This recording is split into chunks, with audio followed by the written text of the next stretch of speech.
Okay, it is exactly 6:30, and I'm going to go ahead and get started. Welcome to J331 Constitutional Law. I will be going over the requirements for this course and provide a copy of this recording at the end. So let's go ahead and let's get started by providing the expectations.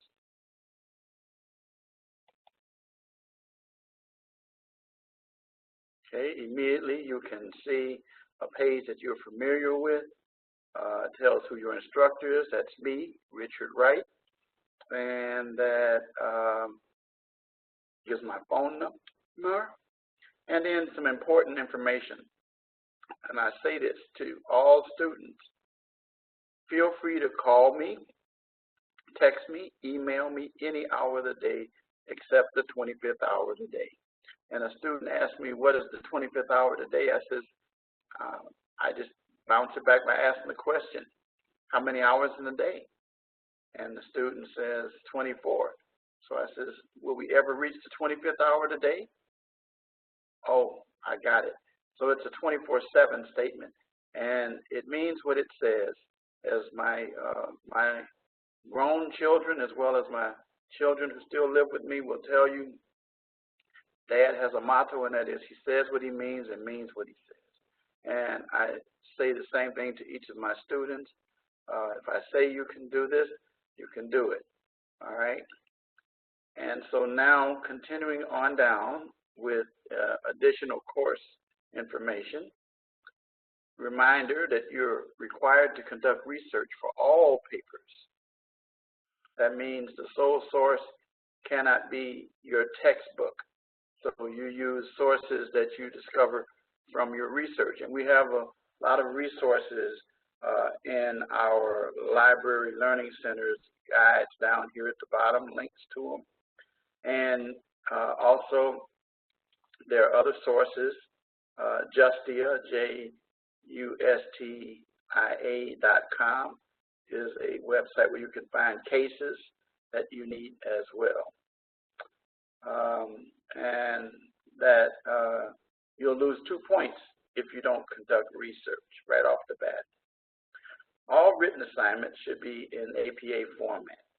And that means citations in the body of the paper, reference at the end, and also I'm going to add a cover sheet. In the past, I haven't deducted for a cover sheet, but I'm going to start doing that this quarter. Very important that you learn the full process, and it should be a cover sheet. We have NoodleBib, which helps you to format your cover sheet, and once you format it, you can use it over and over, just make some modification and changes before you actually begin your assignment. And then these are sources that can help you, of course, your advisors. And then there's peer and tutoring, and we provide answers to those questions. A guide for student success. If you take a look at that guide, it will tell you things that will help you to be successful. Library questions. There's a writing guide, very important. You are going to learn, use that to help you to make sure that your papers comply. Make sure that you run your papers through Grammarly. Grammarly is the process whereby we check to see if you have more information from the sources that you discovered from your research than your critical thinking. And I will remind you constantly with my comments that I'm more interested in your critical thinking, your analysis of the issues. And at this stage, you certainly should be familiar with critical thinking, and so you want to make sure that you include that type of thing in terms of preparing your papers and discussion posts. And then there's library learning resources as well. And then I provide ideas about tutoring assistance. Take time to look at that. Click on these links. Discover. Tutoring is not just for students who are struggling either. Tutoring is also something that can help you to enhance. I've seen students use tutoring who are B students to get them to become A students. And so you want to make sure that you take advantage of that. It's a benefit that we at the school take very seriously.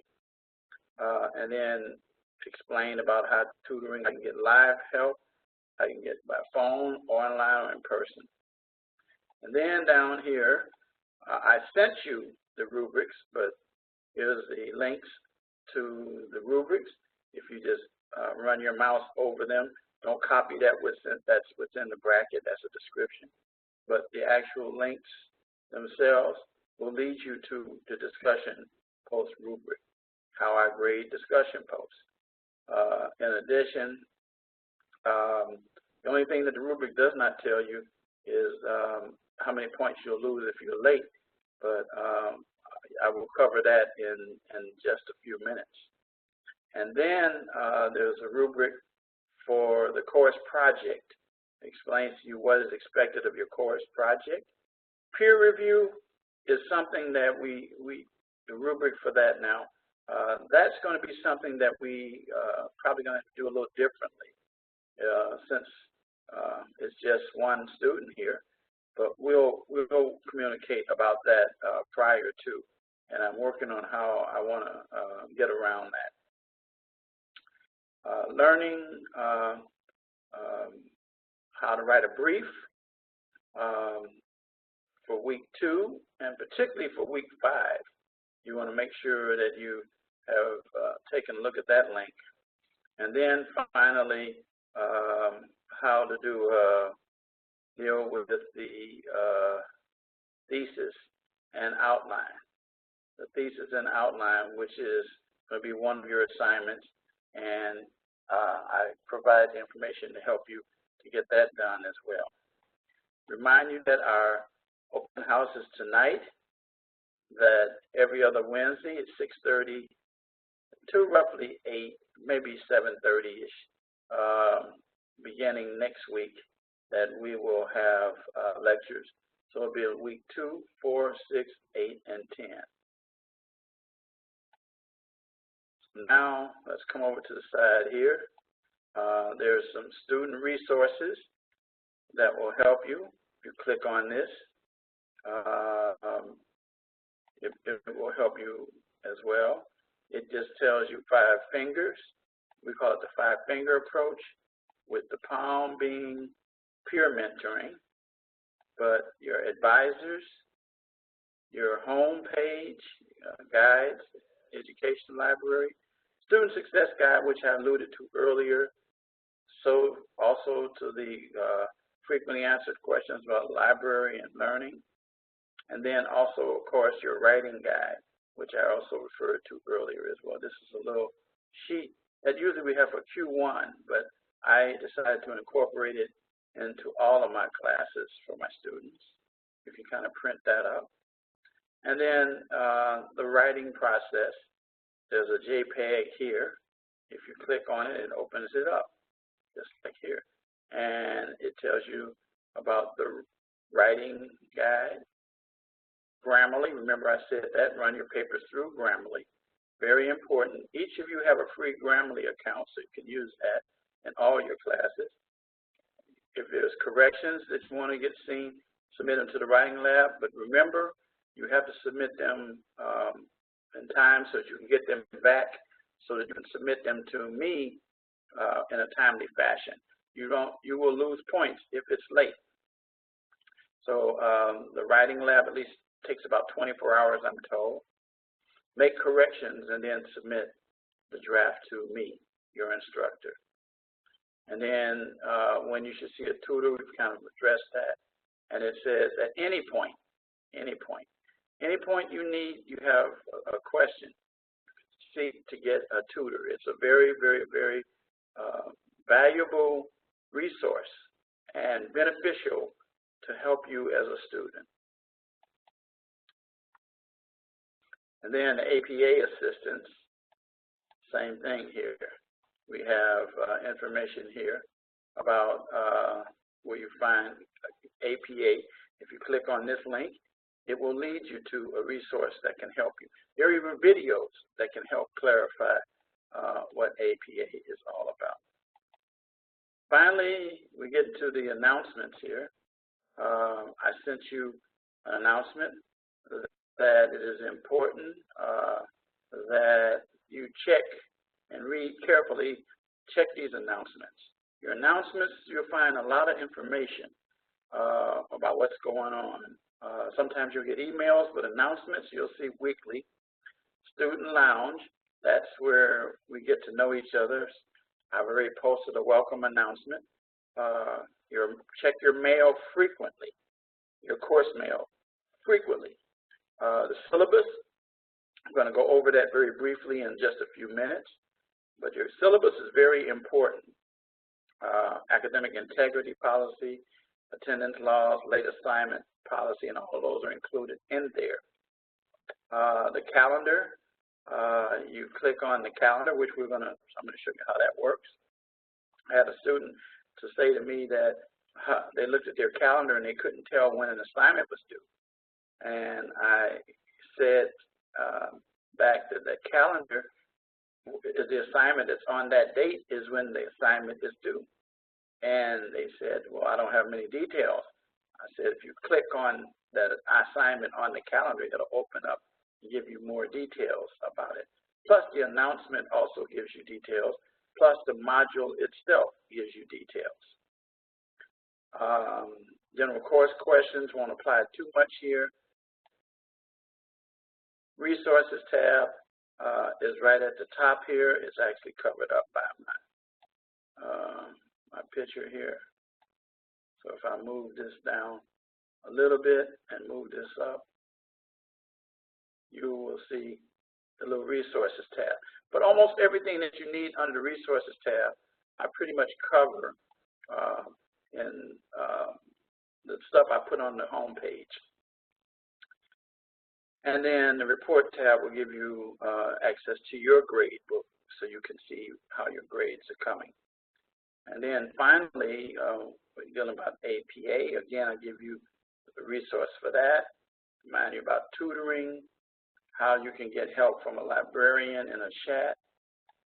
And then a reminder that every other Wednesday, basically even weeks, we will be doing a live lecture.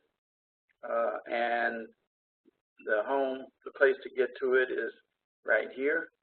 Also, you should be aware that in this section for live classroom session, I will also post the archive for including today's recording of the session that I'm doing right now. So now let's take a look at it and see where we are. I'm not going to do a full lecture on week 1 announcement, but I'm just going to kind of like just give you an idea of what is expected. Each week you'll see an announcement like this that will tell you what the module number is. In other words, the module will coincide with whatever week that we're in terms of classes, and the topic for that particular week. In this instance, is Foundations of Constitutional Law. Chapter 1 of the book, Constitutional Law, and another book, Gideon's Trumpet. Very good book. It tells about the famous Gideon versus Wainwright case, which is a foundational case for the 6th Amendment and the right to counsel. And there's a great movie, too, which I have in my library on the movie on Gideon's Trumpet. Henry Fonda plays the role of, I think his name is Clarence Gideon. And it lays out for you a key constitutional landmark decision, Gideon versus Wainwright. If you don't know about that now, you'll know about it before the end of this quarter. And then, so you'll read chapters 1 to 3 of that. And then complete the activities. Lecture notes. Lecture notes is a section in the weekly module, which I'll show you. And then check your knowledge.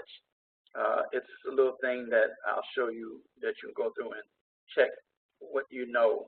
And this is usually stuff that will help you to understand what's happening in this module. Then, of course, the link for the lecture. Then, of course, your discussion assignment, the heritage of the past. Now, your initial post is due by Tuesday and reply post by Saturday. Since there is no other student to reply to, I will be submitting a post by tomorrow evening or Friday at the latest, and then you can respond to that post that I will put in that relates to the topic or some topic that I choose to elaborate on, and you'll respond to that in order to satisfy your reply post, but you must do so within the time period of the reply post requirements, Saturday, 11:59 p.m. And by the way, that is Central Standard Time. All times mentioned, whether I say it or not, are Central Standard Time. So if you're on the East Coast, then you're early. If you're on the West Coast, then you got to make sure you adjust your time to do that as well. Finally, there's a written assignment this week, Seeds of Our Constitution, and the requirements are laid out for you, and you'll see the information that we covered that in just a few minutes as well. Okay, now you will see too that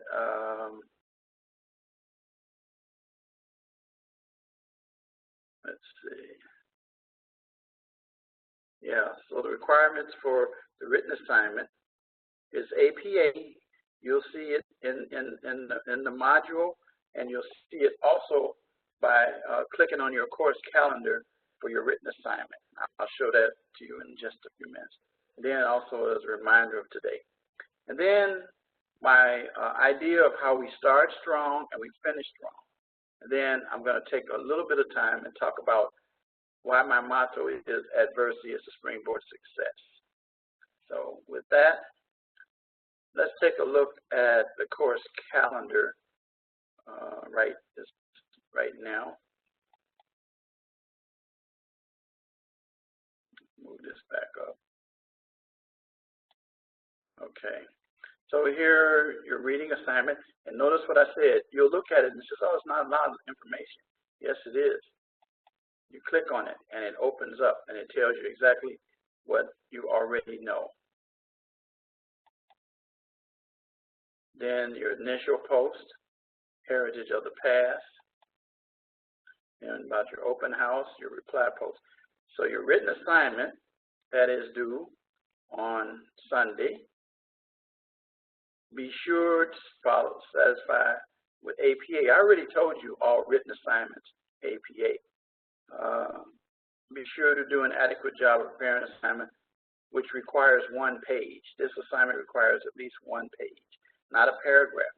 Repeating the facts does not satisfy the requirement. I'm more interested in your critical thinking in your papers. And I've already said that. You're familiar with critical thinking at this stage. And then it goes on every week, continuing. And each week, it gives you the requirements of the written assignment as well. Okay? So now, before I elaborate on the written assignments, I want to take time to go over the syllabus and lay some expectations out to you. First of all, the syllabus gives you who I am. It reminds you again of something that I already have on the home page, my notes. And then it tells you the textbook, Har, Hessman, and Ortman. And then here's your resources here, your library resources. Tells you how you can check those. I already told you about that. Now, this is an 11-week course, and you're going to complete all assignments in a timely fashion, participate in the weekly discussion forum, and to check the course announcements and messages. It says at least 3 times a week. I personally check every day if it was me. Now, online discussions we already kind of talked about it, should not be very brief. I gave you a rubric to let you know what I'm looking for. And at the junction that you are now, you should be familiar with the discussion forum requirements that are laid out. But each week there'll be a different topic. Simple yes, no responses are inadequate. And then it says here you should check in a while to see what your classmates are posted. Well, we already had the discussion about how that's going to work. And make sure that you know the due dates. I've already told you what those are. Remember to exercise courtesy when responding to posts. Okay, you really don't have a big issue with that here. Now, these are when posts are due. Last night, Tuesday night, 11:59 p.m. Central Standard Time, and Saturday night, 11:59 Central Standard Time. Then your written assignments are due on Sunday nights by 11:59 p.m. Central Standard Time. I'm not going to refer to the last weeks yet because we got a little time before we get there, of course. And so this course will consist of readings, discussions, written assignments, quizzes. There'll be a quiz in week 3 and 8, and then a midterm in week 5. And then, of course, there is the course project. And in the course project, which will be laid out, and we'll go over that in more detail, you'll dissect one of the amendments of the Bill of Rights. The Bill of Rights, as you should know or will learn, are the first 10 amendments of the United States Constitution and how it impacts our criminal justice system. Research will be required along with analysis of some Supreme Court cases that relate to the amendment. I already gave you one, Gideon versus Wainwright. And then there'll be a final exam, comprehensive exam, objective and essay questions. Then there's a reminder of what's at the top. Now, let me show you how your grading breaks down. Your discussions represent a quarter of the percentage of points of your grade, 1/4. 1/4, that's a pretty big chunk there. If you think about 4/4 being the complete, 1/4 of it. So you want to perform well to obtain that. Now, if you notice, that's the second highest number of points. The third highest number of points relate to written assignments that total for the whole quarter 100 points. And you'll see how that breaks down as we go through what the written assignments are. Your course project is next highest, 300 points. So between your discussion post and your course project, that's half. That's over half. That's 500 points.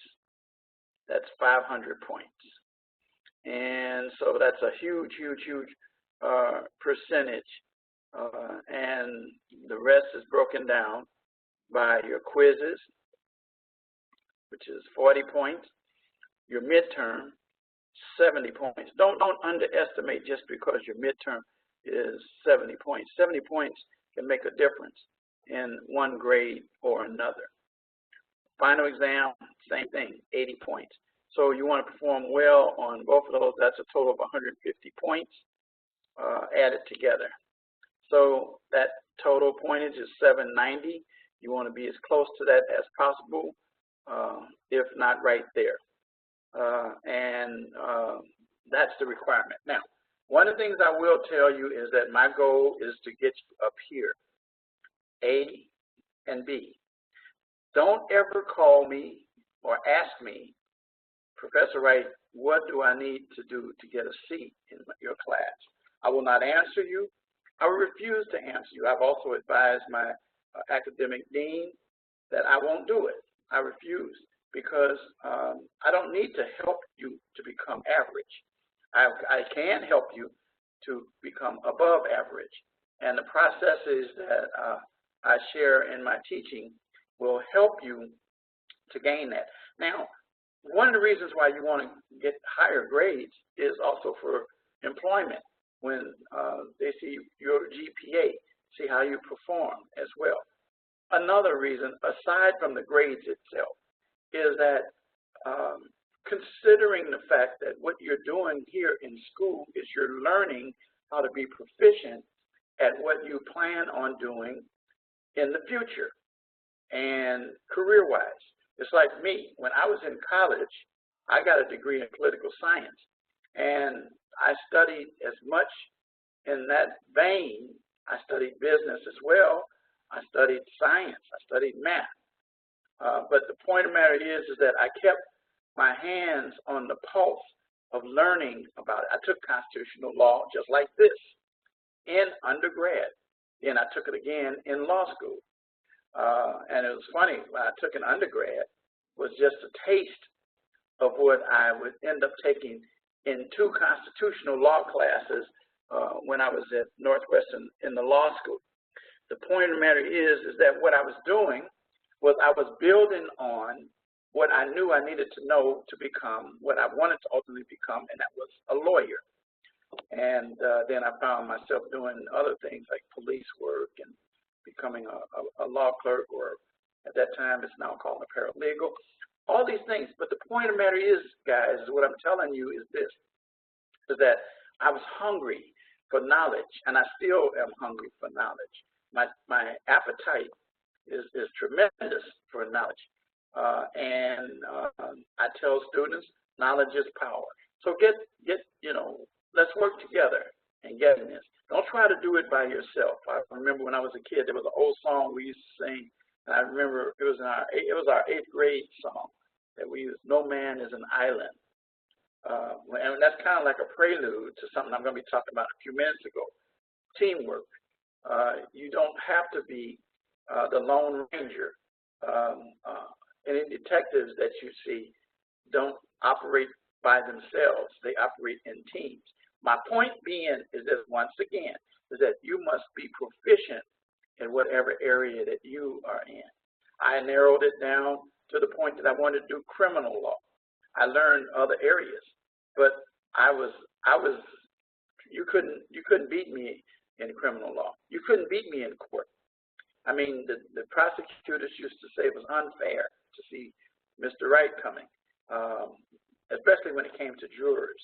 But the point of the matter is how come all this happened? Because when I was in school, I reduced my activity not for the grade, but for the knowledge, which resulted in good grades. Okay? Now, there were times when I struggled at things. Math was my albatross, but I still made it through. I still worked hard at it. Science, I turned around and learned a lot about science, which turned out pretty good for me in police work. Turned out later for me as a criminal defense lawyer when I had to deal with the reports from the medical examiner and other scientific type tests that experts presented. So the point of the matter is, get up here. That's where we want you to. Okay, it's almost 7. We're a good time here. So and so I will be fulfilling my part, reaching out to you. And so finally, the one thing I want to talk in detail about is your transferable skills. Now, we have identified at this institution the fact of the matter is that employers hire people or students who are proficient in the following transferable skills, the ones I'm going to talk about. And you will discover that as you are taking these classes, you can realize that what we're doing is the material that we're providing for you is sharpening up your skill in any of these, or not all of these, transferable skills. Now, transferable skills speaks for itself. It means skills that are transferable. Transferable to what? I just told you. And so the key thing is It helps you get a job. It helps you be good. You know, it's not just get a job, but it helps you to become well appreciated in your job. I know my job. I know it very well. Why? Because of the fact that now it's a part of me now. All of these skills, they're a part of me. Some of them weren't at first when I started out because they didn't exist, but you'll see what I'm talking about. Let's talk about the first one, communication. It's been around forever. You have to be able to communicate. If you go to a job interview, I was just talking to some of the campus leaders today when I was at the Romeo Hill campus, and we were discussing how students interview for positions, and in interviewing for these positions, how they communicate, how their body, you know, how do you look. You know, when I go to an interview, I'm like almost leaning forward because I'm all in, and I keep eye contact with the person. I smile, you know, and the reason why I smile is because when it's my turn to speak, I've already prepared myself for how to answer their questions. The point of the matter is that, and they can see that I'm interested. I'm not looking around the room at their plaques and their awards and all the different things. I'm concentrating on it. Well, guess what? In our field, criminal justice, communication is essential. I teach a course on crime scenes to conviction, critical skills in written and oral communication. And it is so important that you will learn to communicate very well orally, but also in written, because your reports that you prepare in criminal justice, they're going to end up ultimately as exhibits and evidence in a case. So you want to be proficient. You want to be grammatically correct. That's why we're not, you know, we're not trying to be grammar specialists for you, but I teach my students how unprofessional you look when there are things that are not properly done grammatically. So communication, throughout the time that you are on this earth, you should learn how to do that. Critical thinking, that gets to the point again. How using your mind, using this gray matter up here that you have, to the ability that you'll be able to understand concepts. And if you don't understand something, go research it, find out what it is. I remember the first time I heard about critical thinking, I did some research to find out what term they were using. Oh, I realized what it was. I'm a critical thinker naturally. You know why? I went to law school. In law school, you're taught to do something under what we call the Socratic method, where you arrive at answers by a series of questions. Well, in order to answer those questions, you're operating in critical thinking, and it becomes a part of you. And so it is so important that you do this very, very well. Employers are looking for critical thinkers. You know, you're going to be assigned to projects. You're going to be working together, getting ahead of myself, with teams. And you're going to need to see what is it that Richard Wright has to say. What is it that you think? You know, you don't have to go along with everybody else, but if you do want to go against the grain, provide some research, provide some information, some thought. Don't just shoot from the hip. Digital fluency, that I had to become, because when I was in school, I graduated in 1978 from law school. There was no such thing as internet. We didn't have laptops. We didn't have online classes. You had to come to class. I used one of these things here, a legal pad, and one of these things here, ink pens, you know, to write with. And we did have typewriters. Actually, IBM Selectric. I remember well, the first thing I had that was closest to a computer was a word processor, and learning how to do that. But there was no internet. There was no World Wide Web. There was no email. There were no cell phones. We didn't have all these different apps. I'm fluent in it. I have this thing right here in my hand here. This is a Galaxy S7 Edge, and on this, it's like my handheld computer, and I can do things on here. Right here, I got all kinds of apps. One of the apps that I have on my computer allows me to access my WebEx. I can do a lecture on my phone. And then also, I have my my bookshelf. My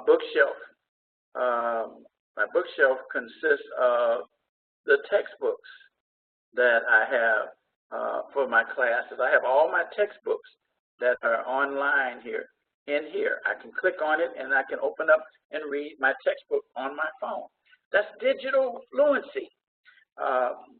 All of our books, probably most of our books are now digital and embedded in the course, in the class.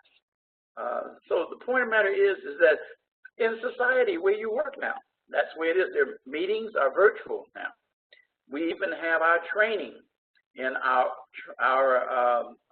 employment here at Rasmussen College done digitally. It's done through WebEx, and we attend many conferences. Right now, I'm teaching students all over the country, while right here in Illinois, in my living room area where I have my little desk area set up to work with. So digital fluency is important for you guys. Learn how to operate these various systems. I don't do Apple, so I'm not into iPad. I use the term iPad, but it's an Android pad. I have that as well. So the point of the matter is that I am fluent. I went from residential teaching to teaching online and adapted to various systems. We had an Angel system. Now we have the Blackboard, and I love the Blackboard system. There are other systems out there, but the bottom line is that we teach you that so that you will learn how to be fluent with these kind of things, how you do your research. I was a researcher, a law librarian. I did it manually. Now you can go through and you use the various systems that are available out there, Westlaw and what other ones that you have, LexisNexis, and you name them. A lot of the paper publications are now digital, or they're devices that you have to use like the ones we're using now to find. Diversity. Our society is made up of people from all walks of life. And your student population, your administrators, your faculty here at this institution and others are very diverse these days. There are people from various religious persuasions, sexual preferences, and things of that nature, different political views, positions. There are debates on what people should do and shouldn't do, such as what's happening with the flag here in the country and the standing, kneeling, or whichever way. It's diversity. And that our country, I don't care what anybody says, is made up of immigrants. My people were from Africa. You can see that. You don't have to ask me. You can see that. But there are other people that you have to ask some of them, you know, where their family and ancestors are from. The point of the matter is guess what? We've been taught since I was a kid that America was a melting pot. And that's what it is. And so we want you to be proficient in recognizing that you're going to work with people from all different backgrounds, different beliefs, different cultures, and that you need to, long and short of it, learn to respect everyone for their position and who they are. You don't have to agree, but you do have to respect. And that's what we teach you. Your student population here will present various views. And just because you don't agree with them, you don't have to dislike them. They just are from different backgrounds. There are some people that don't understand my issue about protest. But I grew up during the era of Jim Crow. Jim Crow was a movement that said that what I do now, I couldn't eat lunch or eat a meal in a restaurant where whites were. I had to have a section just for what they used the term colored at that time. I also had to use the washroom in a colored washroom or in a bucket or pail or something, those kinds of things. I couldn't drink out of the same water fountain. And even there was a problem with people marrying each other of different races. I was looking at this movie the other night. It comes up in, I think this class, but it comes up in my criminal law class, this movie called Loving here. And it's based on the case of Loving versus Virginia. And in that case, we talk about, we discovered that it was until 1967, folks. 1967, even after the Civil Rights Act of 1964, that there was still a law on the books in many states, and in Virginia, that said that if a person of another race married another, that they were violating the law and could be arrested. But we have moved from that, and we continue to move forward. So recognize that when you're in the field, the people you're going to come in contact with. Teamwork. Obviously, you're going to work with other individuals who are specialists in certain areas. You're going to work with detectives. You're going to work with forensics. You're going to work with probation officers, parole officers. You're going to work with people that have all areas of walks. You're going to work with scientists, educators. You're going to be working with people from everything, and they're all going to be a part of your team. And they're going to bring their area to the team, and you're going to come together. I remember when I was working in the big law firm, and this was in corporate law, but it applies the same in criminal, is that we would get together to discuss our portion of our research. We would discover to put together our case and how we were going to approach a particular issue or issues. It's teamwork. So you got to learn to do that. Ethics. Lord knows that we have a problem here, folks. You know, everybody who cries out that there is a problem with law enforcement is not doing it because they're bad people. There are people who are truly, truly, truly being disrespected for whatever reasons because of the ethics. There are police officers that I know, I've actually represented as a lawyer, who were guilty of misfeasance, malfeasance, or nonfeasance, not following the law, taking bribes. I had a corrections officer I represented who was smuggling in magazines, which violated the rules, and it wasn't porn, it was sports, but the magazines that they were smuggling in, we found out that the inmate, the person they were taking a magazine to, actually was given by a family member or friend of them, had actually soaked that magazine in some kind of drug, and the person would get it and they would chew the pages and they would get high. So it's unethical. So violating, operating in an unethical fashion, we try to teach ethics as a system. However, it is so important that you operate on that basis in your employment. As law enforcement, you should know that if you are unethical as a student, you possibly could be unethical as a professional. And then the professional responsibility, following the rules. If you decide to work for an agency, follow the rules. I didn't ask you to agree with them, but if you don't agree with them, leave the agency, period.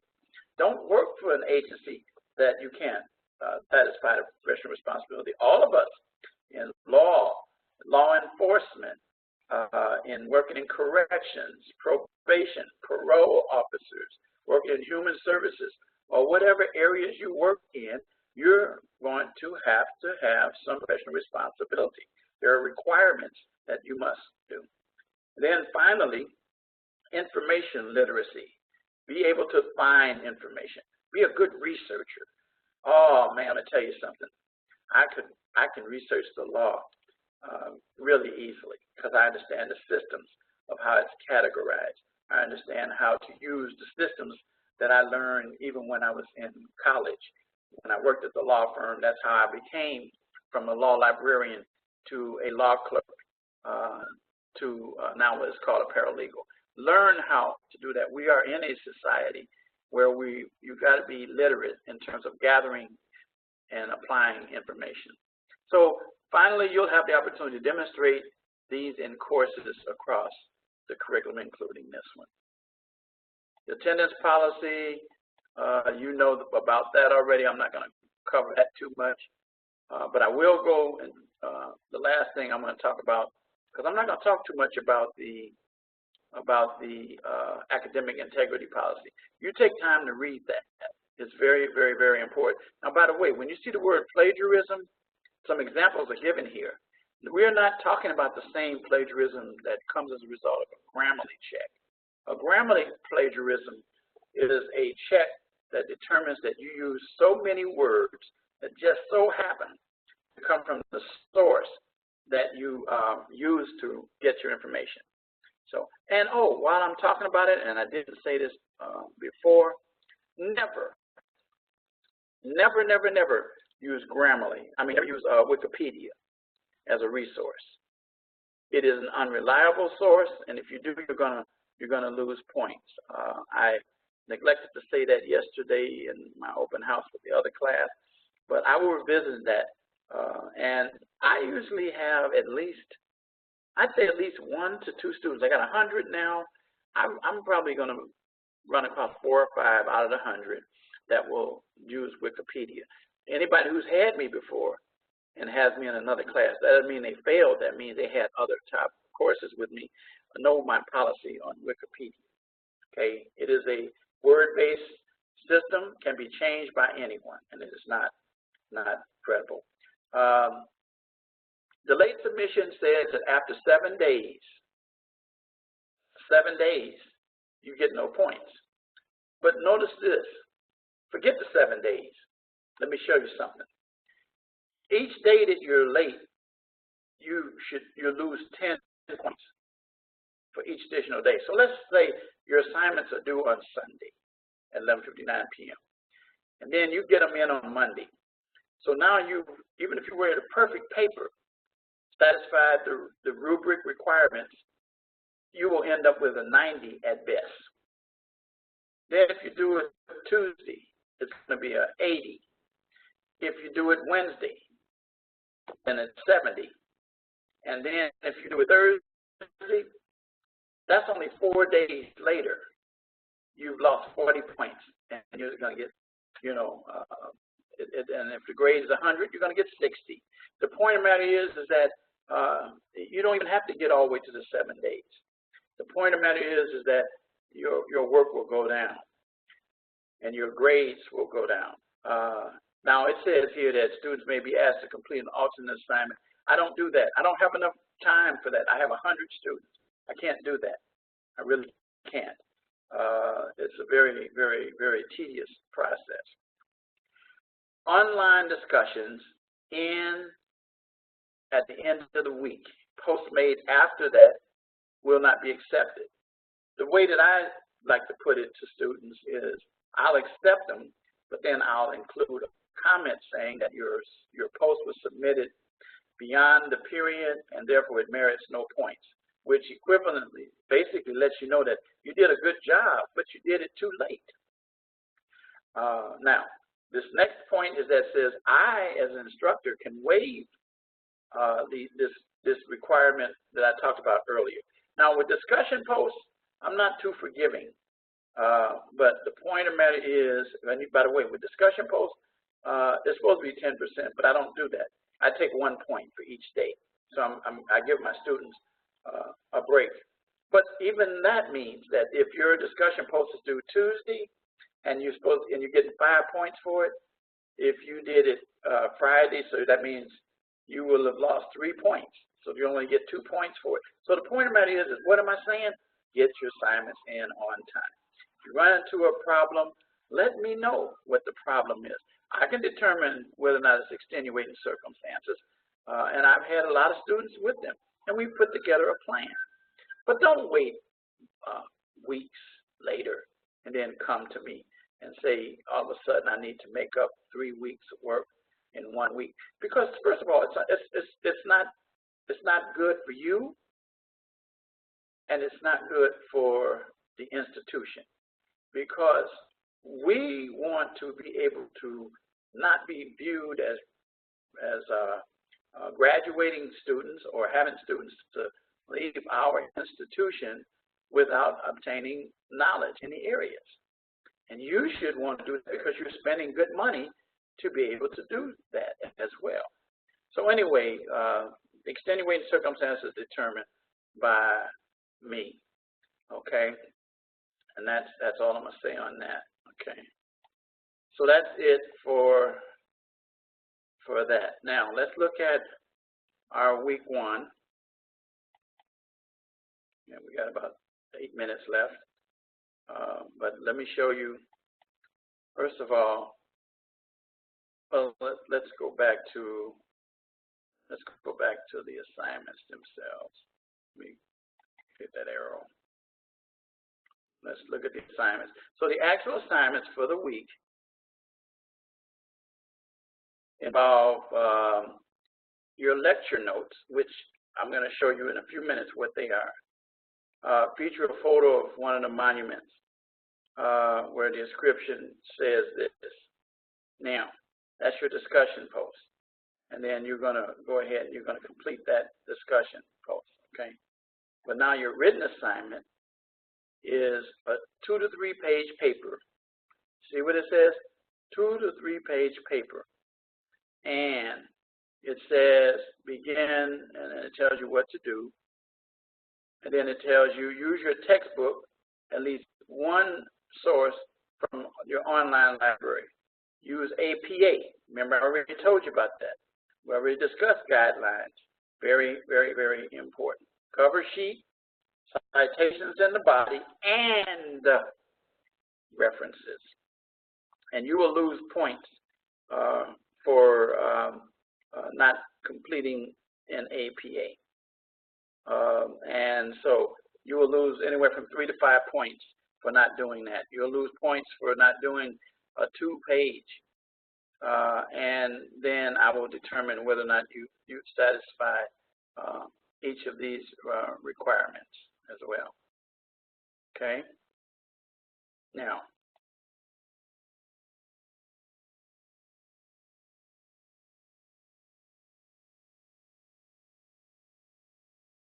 okay, so now let's take a look at, and I already told you when they're due.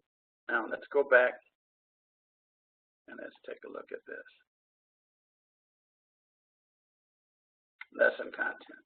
Now, lesson content provides for you objectives and overviews that you should take a look at to make sure that you understand.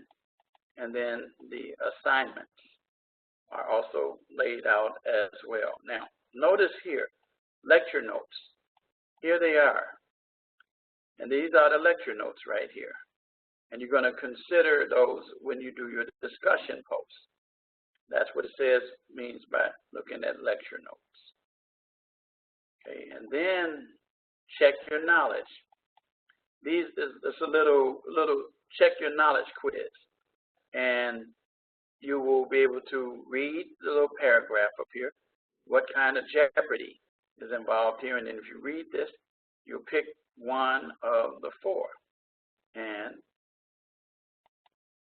double jeopardy is the answer. And you go down to the next one. And that's it. I'm not going to go through every one of them. So that's it. Those are the expectations for this course. Again, I'm here for you. and I'm going to be able to help you. Now, let me take a few minutes before I conclude to explain to you why I pose at the bottom the motto, adversity is a springboard to success. You're looking at a man, a professor, who is now, I'm 67 years old. But 60 years ago, I was 7 years old. That would have been 1957. I was living in Chicago on what's called the West Side, pretty tough part of town. My mother and father had a guy, ended up living with him. He was a roomer. Well, it turns out that he was my mother's boyfriend. My father and him got into a fight about that, and my dad was stabbed to death by the man in the forehead in front of me as a 7-year-old and 5 younger sisters. I remember this like it happened yesterday because I have a photographic memory. I'll never forget it. And what happened next is the man did not go to jail on a legal technicality. He ended up continuing to live in the house. He stayed with my mother, and then he began to beat her openly. So I grew up in a home of domestic violence. The man never married my mother, but she had 2 more children by this man, and those were girls. So we moved from there, Chicago on the west side, to Gary, Indiana, in another home. We were living in a home before, but we were living in another home in Gary. And in 1962, we moved there. And in 1963, around Memorial Day, which was the same day that he killed my father in 57, he killed my mother. That left 7 girls. The baby was just about not even quite a year old. And then my self was the only boy, and I was 13 years old. Well, we had to come back to Chicago, all 8 of us, and we lived with an aunt.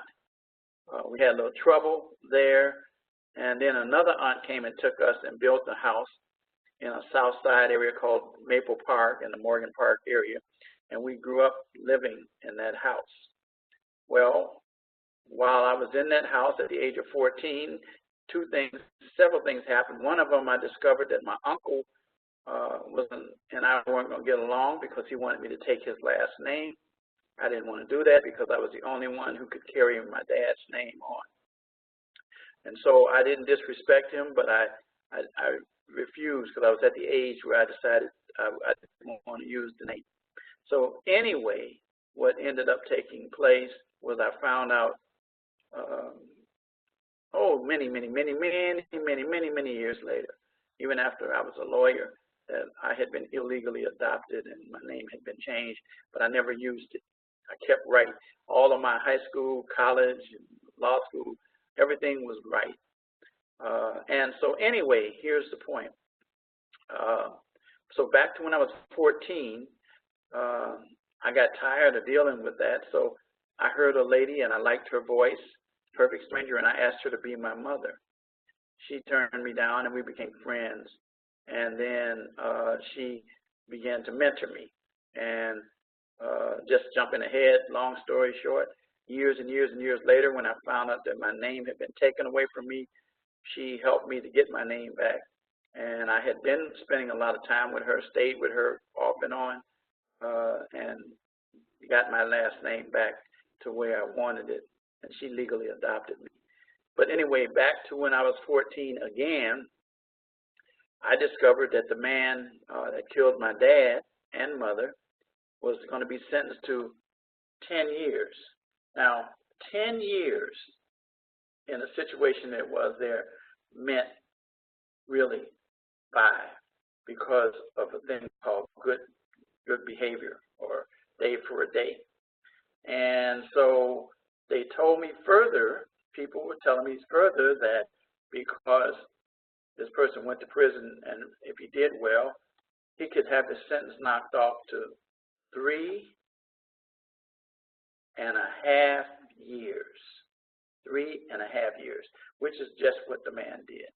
So he was out. He went to jail in 63 and 64 rather for killing, and by about 67 or 68 he was out. He was out.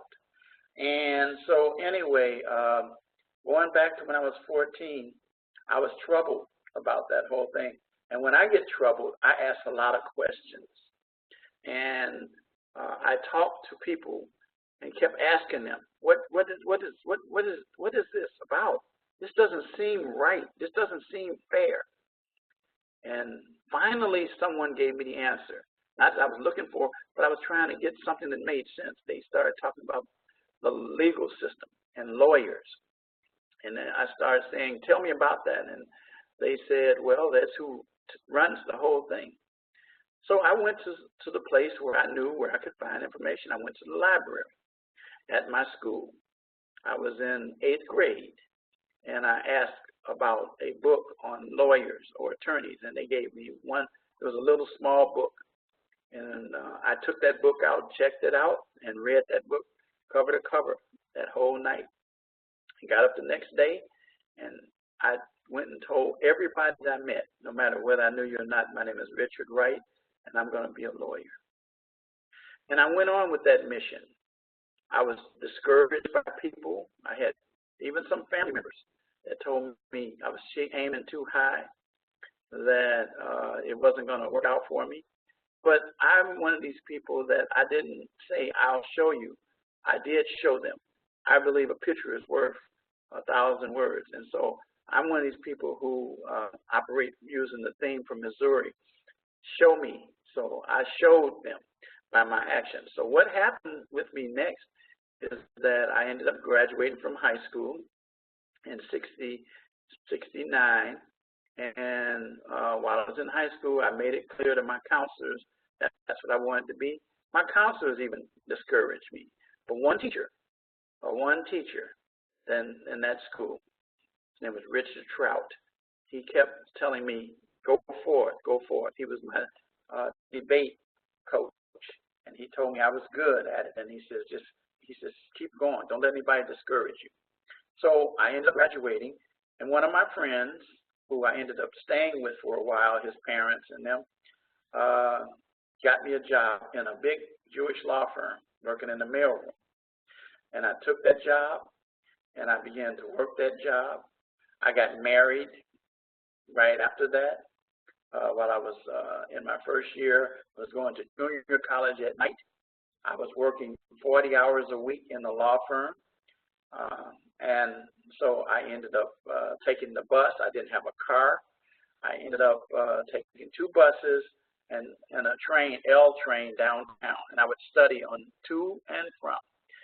Anyway, I ended up in the law firm and in a school carrying a full load. I stayed on the dean's list and honor roll. And I ended up working my way in the law firm from messenger.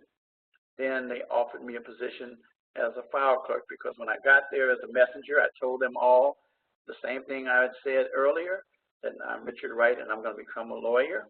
And they smiled and they said, okay, kiddo, and that's what they used to call me. And I used to go to work. A lot of the guys would be dressed like, casual. I used to wear a shirt and a tie, and they used to wonder why I did that. Well, I did.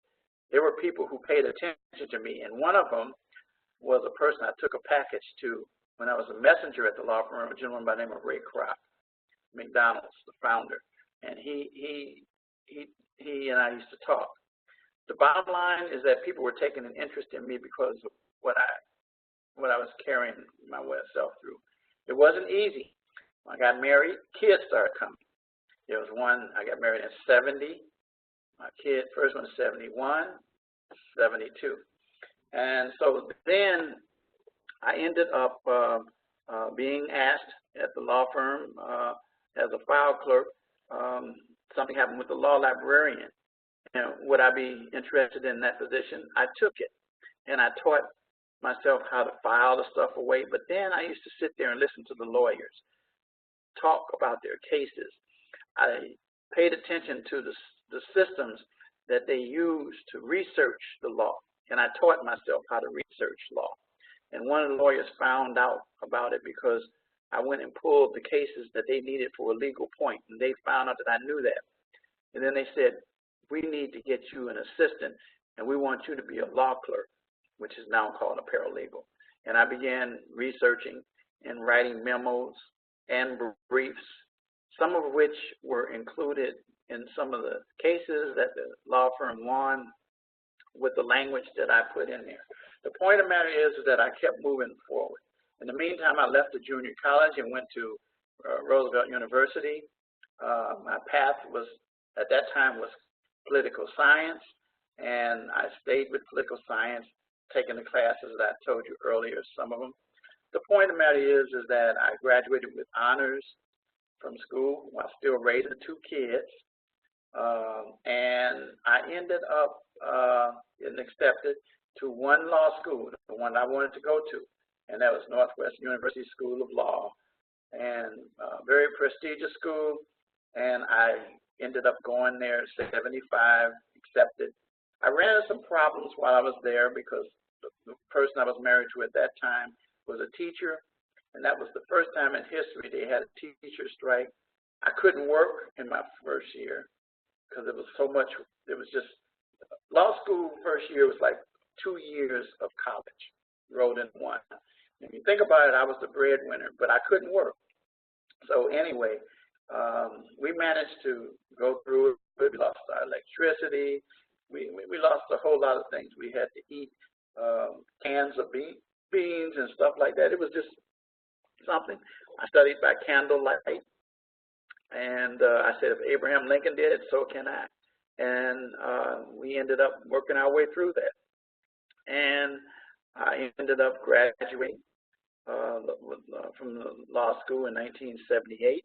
While I was there, I met a gentleman who was the parent to one of my classmates, and he was a lawyer and later became a circuit court judge, then appellate court judge, R. Eugene Pensham.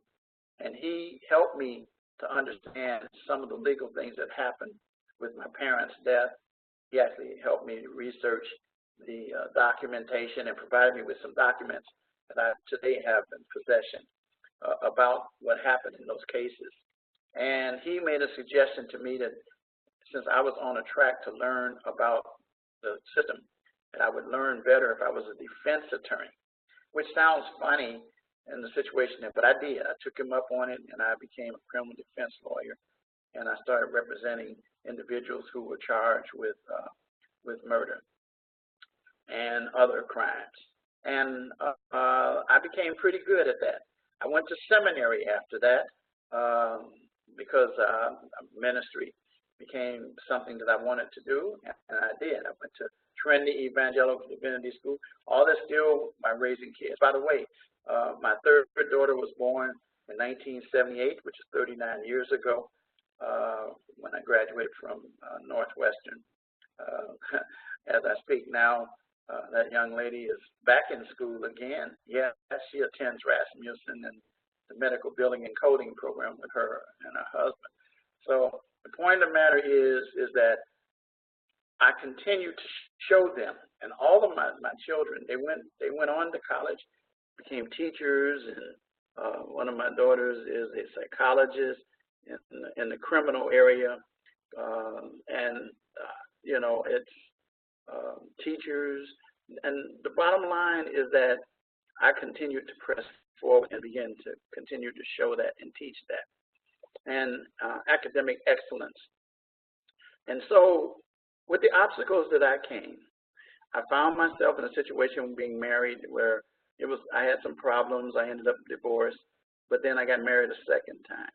And my second wife, her mother became village president or mayor of a town in Chicago, and she asked me to be the village attorney, and I told her I would, but I would not do so unless I could carry a gun.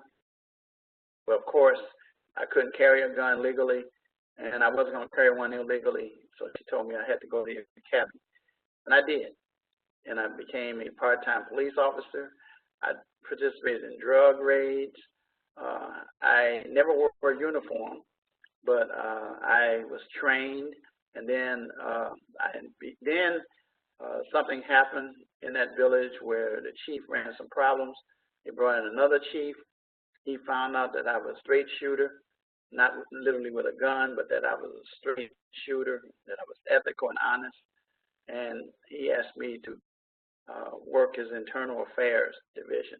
Boy, and that kept me busy with these police officers who were, some of them were dealing drugs, taking money from drug dealers and all those kind of things. So I did all of that.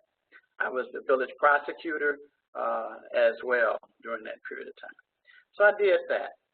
And then finally, I ended up moving away from that situation. My ex and I ended up going another direction. She wanted to be with somebody else, so she did. So then I met the person I'm married to now. That was 23 years ago. But the point of the matter is that I continued to move forward. And I didn't let things stop me from achieving my goal. When I was a criminal lawyer, I was good. I was very good. I went to California and I met a guy when I was out in California at a seminar. His name, that was 84, his name was John Cochran. Yes. Later on, I discovered that he was Johnny Cochran, OJ's lawyer. And I got a chance to meet him again when he came to Chicago. He's passed away since then. But the point of the matter is that I have continued to do what I do. I left law pretty much in 2000, and I began to teach special education. I ran some businesses for other people, and those businesses went away. And then finally in 2011, I was asked about a job at Rasmussen College to come to teach business law at their Romeoville campus as an adjunct. I said, sure, I could do that, and I did. But when I got there, I let it be known that I was a criminal justice person, and the dean heard me and made me a criminal justice person. And then the program went online, and I continued with it, and that's where I find myself moving up. I became the state program coordinator for a criminal justice program in Illinois when we had those, which my responsibility was the entire program in the state, consisting of the Romeoville, the Aurora, the Mokina, and the Rockford campuses. I used to travel to those campuses at least 3 times a year. I participated in the graduation, interact with the students, and do whatever I could to encourage students to graduate.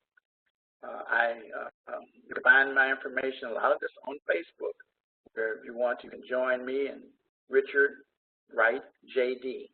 That's where you'll find me. And you'll send me a friend request, I'll accept it. And so anyway, that's where I find myself now. I enjoy teaching and sharing. I'm 67 years old, and going from 60 years ago when my life took a change to where I'm at now.